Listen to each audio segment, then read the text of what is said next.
Examination, जब हम cranial nerve examination करते हैं पेशेंट का, तो आपको क्या करना होता है, इनिशियली आपको कुछ चीज़ों, कुछ इक्विपमेंट्स की रिक्वायरमेंट होती है, जैसे कि आपके पास लेमन होना चाहिए या कॉफ़ी पाउडर, या फिर आपके पास जो फंडोस्कोप होना चाहिए, ट्यूनिंग फोक का होना ज़रूरी है, हैंड वॉश का होना ज़रूरी है, कॉटन वूल होना ज़रूरी है। तो कुछ चीज़ें, जो कुछ इक्विपमेंट्स होंगी जो आपको रिक्वायर्ड होगी क्रेनियल नर्व एग्जामिनेशन के लिए।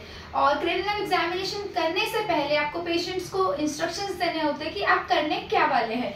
इसके बाद अगर हम बात करें क्रेनियल नर्व फर्स्ट, जिसका नाम है ऑल्फैक्टरी। ऑल्फैक्टरी का फंक्शन क्या होता है, sense of smell.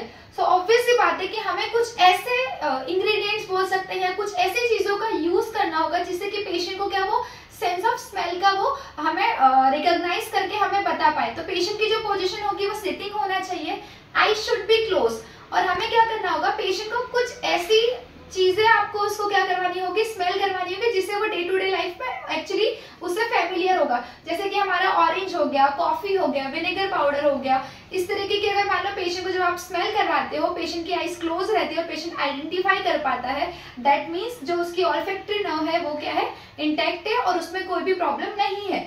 Now second nerve is optic nerve. Optic nerve का काम क्या होता है, विजन, देखने का काम होता है। अब हम ऑप्टिक नर्व को 5 कैरेक्टरिस्टिक के बेसिस पे हम इसको एग्जामिन करते हैं। फर्स्ट होता है एक्विटी। एक्विटी का मतलब होता है, एक्विटी को आपको मतलब उसके जो विजन को चेक करना होता है। विजन को आप डिस्टेंस और फार विजन दोनों चेक कर सकते हो, नियर बाय और फार वाला। इसमें हम क्या करते हैं, स्नेलन चार्ट यूज करते हैं। स्नेलन चार्ट में पेशेंट को यूजुअली क्या किया जाता है, 20 फीट के डिस्टेंस पे बिठाया जाता है। स्नेलन चार्ट आप स्क्रीन पे देख सकते हैं। उसमें पेशेंट को हम बोलते हैं कि उनको अल्फाबेट्स को रीड करना होता है। नाउ सेकेंड जो क्राइटेरिया होता है वो होता है कलर। कलर के लिए हम इशियारा प्लेट का यूज करता है, वो कलर ब्लाइंडनेस को बताते हैं कि पर्टिकुलर पेशेंट को किस तरह की ब्लाइंडनेस है। थर्ड होता है विजुअल फील्ड। विजुअल फील्ड मतलब कि सराउंडिंग एरियाज। हम क्या करेंगे, पेशेंट को सिटिंग पोजीशन में रखते हैं, थेरेपिस्ट पेशेंट के जस्ट सामने खड़े रहता है और थेरेपिस्ट क्या कहता है, पेशेंट को बोलता है कि आप मुझसे आई कांटेक्ट कीजिए, और थेरेपिस्ट जो दोनों फिंगर्स को अवे फ्रॉम द बॉडी रखेगा और वो किसी भी डायरेक्शन में मूव करता है और पेशेंट को बताना होता है कि थेरेपिस्ट का कौन सा फिंगर मूव हो रहा है। तो ये सब हम विजुअल फील्ड के अंदर चेक करते हैं। Next one is visual reflex.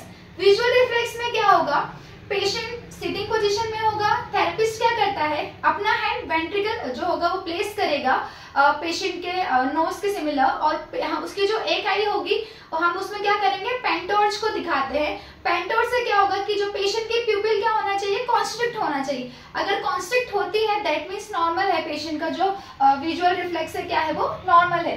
अगला होता है फंडोस्कोपी। फंडोस्कोपी में क्या होता है, इसमें फंडोस्कोप का यूज किया जाता है। ये इक्विपमेंट होता है जो आई के अंदर इनर पार्ट से उनको भी ये शो करता है कि पेशेंट के जो आई के जो अदर पार्ट से लाइक रेटिना हो गया है हमारा, ये सब नॉर्मल है या नहीं है, और ये सब हमारे ऑप्टिक पाथवे को भी शो करते हैं। सो this is all about the optic nerve का एग्जामिनेशन। ना third one is the third, fourth and the sixth cranial nerve. इनका हम साथ में ही टेस्टिंग करते हैं। जो थर्ड नर्व होती है वो होती है ऑक्यूलोमोटर, फोर्थ नर्व होती है वो होती है ट्रोक्लिया, और जो हमारी सिक्स्थ नर्व होती है वो होती है एब्ड्यूसेंस। ऑक्यूलोमोटर का फंक्शन होता है ओपनिंग ऑफ द आईलिड और आई के जो यूजुअली मूवमेंट्स होते हैं वो करवाता है। ट्रोक्लियर का मूवमेंट होता है डाउनवर्ड देखना और एब्ड्यूसेंस का मूवमेंट होता है आउटवर्ड देखना। अब इनको हम किस तरीके से चेक करते हैं, हम क्या करते हैं, पेशेंट की पोजीशन अगेन सीटिंग रहेगी, आप क्या करते हो, पेन टॉर्च लेते हो, पेन टॉर्च से आप क्या करते हो, पेशेंट को बोलते हो कि हमारी टॉर्च पे फोकस करे। अगर मान लो पेशेंट फोकस कर पा रहा है दैट मीन्स उसका जो है जो आउटवर्ड मूवमेंट और डाउनवर्ड मूवमेंट से वो क्या है, इंटैक्ट है। और क्या होगा, इससे हम पेशेंट का कन्वर्जेंस, हम अगर टॉर्च को अलग अलग 4 क्वाड्रेंट में मूव करते हैं और पेशेंट साइमल्टेनियसली उसकी आई बॉल्स का मूवमेंट करता है, तो इट शोज कि पेशेंट का क्या है, कन्वर्जेंस है। एकोमोडेशन हम पेशेंट को बोलते हैं टॉर्च टाइप पे फोकस करे, इससे पता चलेगा कि उसका एकोमोडेशन ऑफ आई है या नहीं। सो ये सब हम किनको चेक करने के लिए करते हैं, oculomotor third, fourth and the sixth cranial nerve का एग्जामिनेशन हम करते हैं पेन लाइट के through. The fifth cranial nerve is trigeminal nerve. Trigeminal का फंक्शन होता है facial sensation as well as the jaw movement. अब फेशियल सेंसेशंस के लिए, क्योंकि ये सेंसरी और मोटर बोथ मतलब दोनों ही टाइप का इसका काम होता है। फेशियल सेंसेशन चेक करने के लिए आप क्या लेते हो, कॉटन बॉल विस्प लेते हो आप, पेशेंट की आईज क्लोज करवाते हो, उसको आप फेस पे, फोरहेड पे और जॉ पे क्या करते हो, चिन पे क्या करते हो, आप उसको टच करते हो और पेशेंट से पूछते हो कि आपको कहाँ पे फील हुआ कि हमने कॉटन बॉल को कहाँ पे टच किया। If patient is like, patient आपको बता देता है कि आपने फोरहेड पे बॉल को टच किया है, चिन पे बॉल को टच किया है, दैट मीन्स उसके जो हमारी जो ट्राइजेमिनल नर्व है वो क्या है, नॉर्मल है। अब अगला जो हमारा होता है जॉ जब। जॉ जब एक ये रिफ्लेक्स होता है, डीप टेंडन रिफ्लेक्स है। इसमें पेशेंट की जो पोजीशन होती है वो सिटिंग होती है। पेशेंट के आप चिन पे क्या करते हो, अपने इंडेक्स फिंगर रखते हो, पेशेंट का जो माउथ होता है स्लाइड ओपन रहता है। अब आप क्या करते हो, आप हैमर से, जो हमारा हैमर होता है उससे आप क्या करते हो, उसको एक जग देते हो। जग प्रोवाइड करने पे क्या होता है, पेशेंट का जो जॉ का प्रोट्रूजन होता है या उसका जो माउथ होगा वो स्लाइटली क्या होगा, क्लोज होता है। अगर वो क्लोज होता है दैट मीन्स जॉ जग क्या है, हमारा नॉर्मल है और जो जॉ के मूवमेंट है वो नॉर्मल है। इसके बाद आप पेशेंट को क्या बोलते हो, क्लिंच करे, दांतों को क्लिंच करे, उसके बाद ओपन और क्लोज करेगा माउथ को। अगर पेशेंट ये सब कर पा रहा है दैट मीन्स उसकी ट्राइजेमिनल नर्व क्या है, नॉर्मल है। अगला है हमारा फेशियल नर्व। फेशियल नर्व में क्या होता है, फेशियल नर्व का काम होता है हमारे फेशियल एक्सप्रेशंस को कंट्रोल करना। उसके साथ साथ क्या होता है, हमारी टंग के पार्शियल जो टेस्ट के लिए है रिस्पॉन्सिबल होती है, जो इंटीरियर 1/3 ऑफ द टंग है उसमें का काम होता है, फेशियल नर्व का काम होता है। अब क्या होता है, हम पेशेंट को क्या बोलते हैं, वो जितने भी फेशियल एक्सप्रेशन होंगे, हंसना, आई ब्लिंकिंग करना, आईब्रोज को रेज करना, या अगर पेशेंट सारे काम कर पा रहा है तो उसका जो फेशियल नर्व का मूवमेंट वाला जो काम है, मोटर काम है, वो क्या है, नॉर्मल है। इसके बाद क्या होता है, आप पेशेंट का क्या करते हो, आप एक कॉटन विस्प लेते हो और पेशेंट को बोलते हो आप माउथ ओपन करो। आप कॉटन विस्प से क्या करोगे, आप पहले उसको शुगर का आइस क्लोज करवा के उसको शुगर से टच करोगे, लाइक उसका स्वीटनेस देखोगे तो पेशेंट अगर बता पा रहा है कि हाँ ये मीठा है।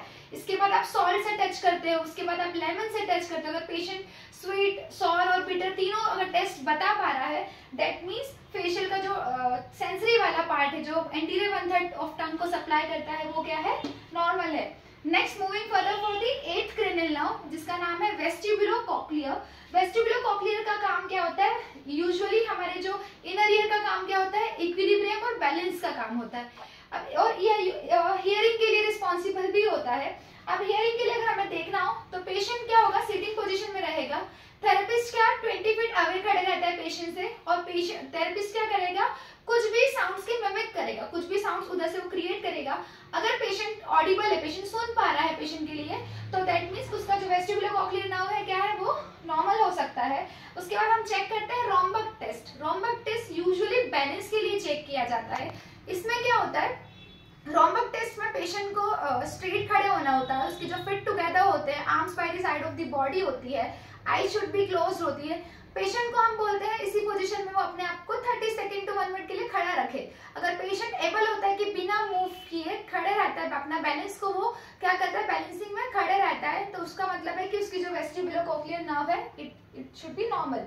नेक्स्ट हमारा होता है Rinne test and Weber test. Rinne test में क्या होता है, रेने टेस्ट में हम क्या करते हैं, इसमें हम एयर कंडक्शन और बोन कंडक्शन दोनों ही चेक करते हैं। आप ट्यूनिंग फॉर्क लेते हो, ट्यूनिंग फॉर्क को आप क्या करते हो, टैप करके आप वाइब्रेशंस क्रिएट करते हो, उसके मेस्टोइड बोन पे आप क्या करते हो, प्लेसमेंट करते हो।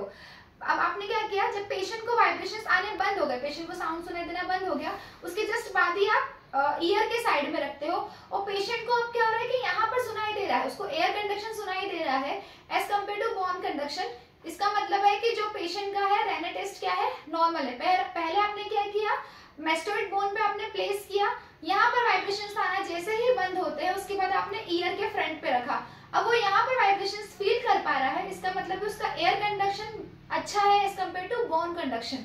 अगला होता है वेबर टेस्ट। वेबर टेस्ट में आप क्या करते हो, ट्यूनिंग फॉर्क को आप क्या करते हो, फ्रंटालिस पे रखते हो।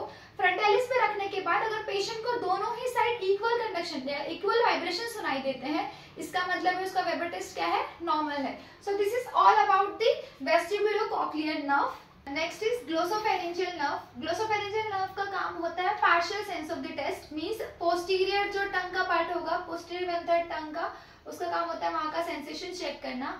हम यूजुअली क्या करते हैं, लॉन्ग कॉटन स्वैब लेते हैं और पोस्टीरियर 1/3 पे हम उसको टच करते हैं। अगर पेशेंट का यूविला डेविएट होता है ड्यूरिंग द टेस्ट या फिर उसको नोजिया या वॉमिटिंग टाइप के सेंसेशन फील्स होते हैं, दैट मीन्स उसका जो ग्लोसोफेरिंजियल नर्व है इट इज नॉर्मल।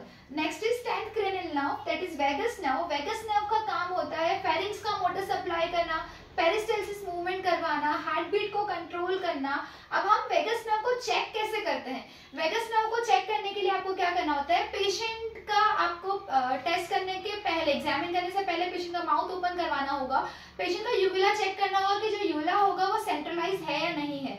अब इसके बाद आप पेशेंट को कोई भी एक साउंड क्रिएट करने के लिए बोलोगे, जैसे कि आपने आ साउंड का उसको बोला कि आपको बोलना है। जब पेशेंट ये साउंड क्रिएट करेगा तब उस टाइम पे क्या होगा, पेशेंट का यूविला सेंट्रली लाई करना चाहिए। अगर पेशेंट का यूविला अगर डेविएट हो जाता है इधर लेफ्ट और राइट, दैट मीन्स उसकी उस तरफ की जो वेगस नर्व है वो क्या है, वेगस नर्व है वो इंटैक्ट में नहीं है। नेक्स्ट होगा हमारा accessory nerve. Spinal accessory nerves का काम क्या होता है, ये हमारे स्टर्नोक्लेडोमास्टोट्रेपेजियस के नर्व का मोटर सप्लाई करती है। अगर हमें एसेसरी नर्व्स को अगर चेक करना हो तो हम पेशेंट को क्या बोलते हैं, वो शोल्डर श्रगिंग करे। पेशेंट अगर श्रगिंग कर पा रहा है दैट मीन्स नॉर्मल है। अगला जो होगा हमारा, हम क्या कहते हैं, पेशेंट को बोलते हैं जो उसका हेड को वो टर्न करे। हेड अगर वो टर्न रोटेट करता है और हम उसको रेजिस्टेंस प्रोवाइड करते हैं, इसका मतलब है पेशेंट अगर कर पा रहा है तो एसेसरी नर्व जो है वो नॉर्मल है। जो हमारी 12th क्रेनियल, जो लास्ट क्रेनियल नर्व होती है वो होती है हाइपोग्लोसल नर्व। हाइपोग्लोसल का नर्व का काम क्या होता है, टंग का मूवमेंट कंट्रोल करना। ये स्पीच के लिए भी रिस्पॉन्सिबल होती है। अब आप इसको चेक कैसे करोगे, पेशेंट को आप बोलोगे टंग को वो आउट करे और टंग को क्या करे, वो सेंटर में होल्ड करके रखे। अगर पेशेंट मिड लाइन में उसको होल्ड कर पा रहा है without any deviation, that means उसकी जो हाइपोग्लोसल नर्व है वो क्या है, नॉर्मल है। Thank you.